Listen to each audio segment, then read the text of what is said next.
Welcome to Apoorva's Nalabagam. இன்றைக்கி நம்ம இட்லி, தோசை இந்த மாதிரிலாம் சூடான பிளெயின் சாதத்து மேலே போட்டு சாப்பிட்லாம். தயிர் சாதம், ரச சாதத்துக்கு, சாம்பார் சாதத்துக்குலாம் ஒரு பெஸ்ட்டான காம்பினேஷன் இருக்குது. அது மாதிரி சுடு சாதத்தில் கொஞ்சமாக நல்லெண்ணெய் போட்டு சாப்பிட்டா டேஸ்ட் ரொம்பவே அருமையாக இருக்கும். வாங்க இப்போ இந்த சுவையான கொத்தமல்லி தொக்கு எப்படி பண்ணலான்னு பார்க்கலாம். நிலையத்தில் சப்பாத்தி உருட்டுற மனை, இடி உரல், தோசைக்கல், பொடி உள்ளது, பொடி இல்லாதது எல்லாமே நம்ம சேல் பண்ணிகிட்டு இருந்தோம். இப்போ பார்த்தீங்கன்னா அது கூடவே நம்ம ட்ரை ப்ளையில் ஸ்டெயின்லெஸ் ஸ்டீல் ட்ரை ப்ளை கடாயுமே நம்ம சேலுக்கு எடுத்துகிட்டு வந்திருக்கோம். இதுவுமே கொண்டு வந்திருக்கோம். இதை பார்த்தீங்கன்னா நல்லா ஆன்லைனில் விட நம்ம கம்மி விலையில் தான் கொடுக்குறோம். நல்ல குவாலிட்டியான இருக்கும். அதே சமயத்தில் நல்லா ஹெவி வெயிட்டாகவும் இருக்கும். நீங்கள் இதை அடி பிடிக்காது. நீங்கள் இது கேஸ் அடுப்புலையும் சமைக்கலாம். சாண்ட்விச் பாட்டம் இருக்கிறதால நீங்கள் இதை இண்டக்ஷன் அடுப்புலையுமே வச்சு நீங்கள் சமைக்கலாம். உங்களுக்கு இண்டாலியம் கடாய் வேணுமோ இல்லை ட்ரை ப்ளை கடாய் வேணுமோ எது வேணுமோ ஸ்க்ரீனில் நான் கொடுக்குற நம்பருக்கு வாட்ஸ்அப் பண்ணுங்கள். டீட்டெயில் சென்ட் பண்ணுறேன். வேணுன்றவங்க ஆர்டர் பண்ணிவிட்டு வாங்கிக்கலாம். இப்போ கடாயில் 1 டேபிள் ஸ்பூன் அளவுக்கு நல்லெண்ணெய் சேர்த்துக்குவாங்க. இது முழுக்க முழுக்க நல்லெண்ணெயில் தான் பண்ணணும். இப்போ நல்லெண்ணெய் சேர்த்துட்டு இதில் 10 பச்சை மிளகா எடுத்துருக்கேன். இது கொஞ்சம் காரமாக இருந்துச்சு நல்லாயிருக்கும். அது கூட 25 கிராம் அளவுக்கு இஞ்சி தோல் எடுத்துகிட்டு கழுவி வச்சுருக்கேன். அதை சேர்த்துக்கோங்க. அதை சேர்த்து இந்த இஞ்சி பச்சை மிளகாவை கொஞ்சம் லைட்டாக வதக்கி விட்டுக்கோங்க. இப்போ இஞ்சி பச்சை மிளகா ஓரளவுக்கு வதங்கி வந்த பிறகு இது கூடவே ஒரு 7 வரமிளகா சேர்த்துக்கோங்க. நீங்கள் முழுக்க முழுக்க பச்சை மிளகாவும் சேர்த்துக்கலாம். பச்சை மிளகா வேண்டாம்னா முழுக்க முழுக்க வரமிளகாவும் சேர்த்துக்கலாம். ரெண்டுமே சேர்க்கும்போது டேஸ்ட் நல்லாயிருக்கும். அது கூடவே ஒரு பெரிய லெமன் சைஸ் அளவுக்கு புளியை பிச்சு போட்டு சேர்த்து அதையுமே ஒன்றா சேர்த்து வதக்கிக்கோங்க. இப்போ பார்த்தீங்கன்னா புளி, இஞ்சி எல்லாமே சேர்ந்து நல்லாவே வதங்கி வந்துருச்சு. இப்போ அந்த எண்ணெய் வடிச்சிட்டு இந்த மிளகாய், இஞ்சி, புளியை மட்டும் வெளியில் தட்டில் எடுத்து வச்சுக்கோங்க.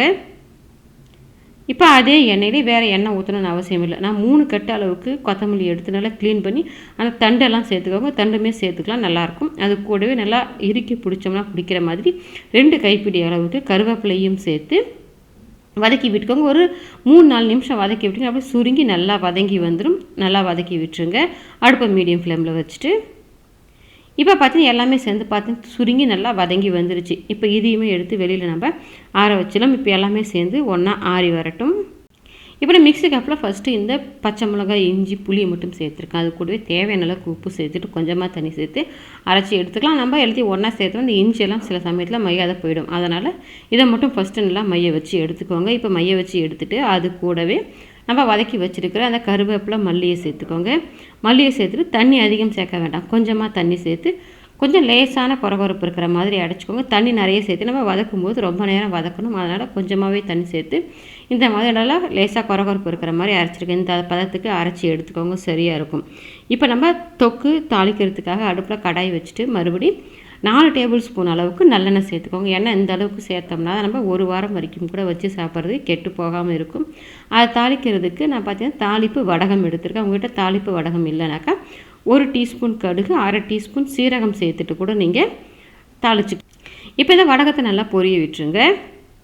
இப்போ வடகம் பொரிஞ்சு வந்த பிறகு அது கூடவே ஒரு 1/2 ஸ்பூன் அளவுக்கு பெருங்காயத்தூள் சேர்த்துக்கோங்க. அப்போ தான் வாசனை ரொம்ப நல்லாயிருக்கும். இப்போ பெருங்காயத்தூள் சேர்த்து நல்லா கலந்து விட்டுருங்க. கலந்து விட்டுட்டு நம்ம அரைச்சி வச்சுருந்த அந்த கொத்தமல்லி பேஸ்ட்டு இதில் சேர்த்துக்கோங்க. சேர்த்துட்டு எக்ஸ்ட்ரா தண்ணி எதுவும் சேர்க்க வேண்டாம். நம்ம எக்ஸ்ட்ரா தண்ணி சேர்த்தோம் பார்த்திங்கன்னா ரொம்ப நேரமாகும் நமக்கு அந்த தண்ணியெல்லாம் வற்றி சுருங்கி வர்றதுக்கு. இப்போ இதை சேர்த்துட்டு இது கூடவே ஒரு 1/2 ஸ்பூன் மஞ்சத்தூள் சேர்த்து நல்லா கலந்து விட்டுருங்க. இப்போ இதை கலந்து விட்டுட்டு இதில் இந்த தண்ணியெல்லாம் வற்றிட்டு நல்லா நிறம் மாதிரி வதங்கி வரும். அது வரைக்கும் வதக்கி விட்டுக்கோங்க. இந்த மாதிரி ஓரங்கள்லாம் நல்லா எண்ணெய் பிரிஞ்சு வர்ற வரைக்கும் அடுப்பை மீடியம் ஃப்ளேமில் வச்சுட்டு வதக்கி விட்டுருங்க. பார்க்கும்போது உங்களுக்கு தெரியும். நீங்கள் இன்னும் நிறைய எண்ணெய் ஊற்றுனீங்கன்னா அதிகமாக வரும். ஓரளவுக்கு எண்ணெய் இருக்கிறதால இந்த அளவுக்கு எண்ணெய் பிரிஞ்சு வர்ற வரைக்கும் நீங்கள் வதக்கி விட்டுணும். இப்போ நமக்கு நல்லா சுவையான கொத்தமல்லி தொக்கு ரெடி ஆகிடுச்சு. இது நீங்கள் எல்லாம் சூடான சாத்து மேலே போட்டு சாப்பிட்றதுக்கு நல்லாயிருக்கும். குழந்தைங்களுக்கு லஞ்ச் பாக்ஸ் கூட நீங்கள் இந்த மாதிரி தொக்கை போட்டு கலந்து கொடுக்கலாம். இட்லி தோசையோடு வச்சு சாப்பிட்றதுக்குமே ரொம்ப நல்லாயிருக்கும். ட்ரை பண்ணி பாருங்கள். ட்ரை பண்ணி பார்த்துட்டு எப்படி வந்ததுன்றதை கமெண்ட் செக்ஷனில் சொல்லுங்கள். லைக் பண்ணுங்கள், ஷேர் பண்ணுங்கள். அபூர்வாஸ் நலபாகத்துக்கு சப்ஸ்கிரைப் பண்ணுங்கள். கூடவே பெல் பட்டனையும் கிளிக் பண்ணுங்கள். அப்போ தான் என்னோடய அப்லோட்ஸ்லாம் உங்களுக்கு உடனடியாக கிடைக்கும்.